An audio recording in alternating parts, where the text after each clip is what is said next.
তাকে আশীর্বাদ করেছি, কিন্তু 4 বছর পার হয়ে গেল, আপনার বিধায়কের মেয়াদ প্রায় শেষের দিকে, আপনি মাথাভাঙার মানুষের জন্য কি করলেন? এ কথা বলতে গিয়েই উনি চটে গেলেন। তার যে নিরাপত্তা রক্ষীরা, আমার তৃণমূল কংগ্রেসের এই এলাকার পঞ্চায়েত সদস্য, তৃণমূল কংগ্রেসের অঞ্চল সাধারণ সম্পাদক, তার উপর আক্রমণ করে। আপনারা দেখেন ওর হাত রক্তাক্ত, তার পাশের বুথের পঞ্চায়েত সদস্য হামিদুল হোসেন, সে হচ্ছে গিয়ে আমাদের এই অঞ্চলের সহসভাপতি ঘোকসাডাঙ্গা অঞ্চলের, তার উপরেও হামলা হয়। সাধারণ মানুষ যখন জানতে চায়, মানুষের উত্তর না দিয়ে তারা উল্টো আমাদের উপর আক্রমণ করে।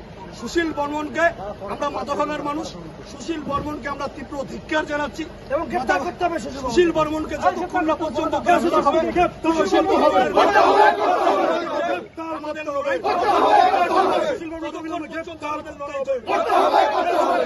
বর্মনকে অবিলম্বে গ্রেফতার করতে হবে। সুশীল বর্মন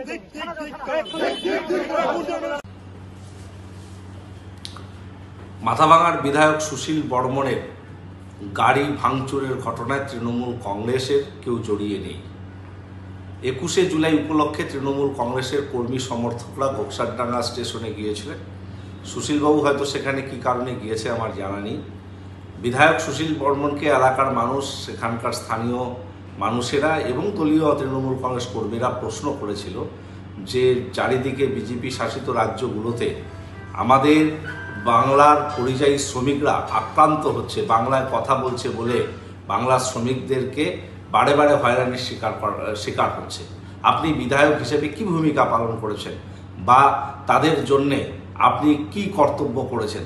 তিনি তার সদুত্তর না দিয়ে বরং তার গাড়ি থেকে তার একজন লোক প্ররোচিত করে এবং সেখান থেকে একটা বচসা হয়, উত্তপ্ত বাক্য বিনিময় হয়।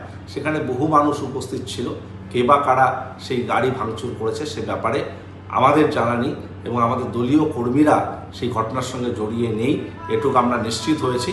কারণ ইতিমধ্যে আমি এলাকার মানুষের সঙ্গে কথা বলেছি, স্থানীয় যারা সেখানে ছিল তাদের সঙ্গে কথা বলেছি। তারা আমাকে বিষয়টি জানালো যে বিধায়ককে প্রশ্ন করাতে তিনি তেলে বেগুনে জ্বলে ওঠেন এবং তার গাড়ি থেকেই বিভিন্নভাবে প্ররোচনা করা হয় এবং সেখান থেকে উত্তপ্ত বাক্য বিনিময় হয়। দাদা, বারবার বিধায়কদের গাড়ি ভাঙচুর করা হচ্ছে, আজকে রীতিমতো বিধায়ককে ধাক্কাধাক্কি, গাড়ি ভাঙচুর সুশীল বর্মনের, কি বলবেন?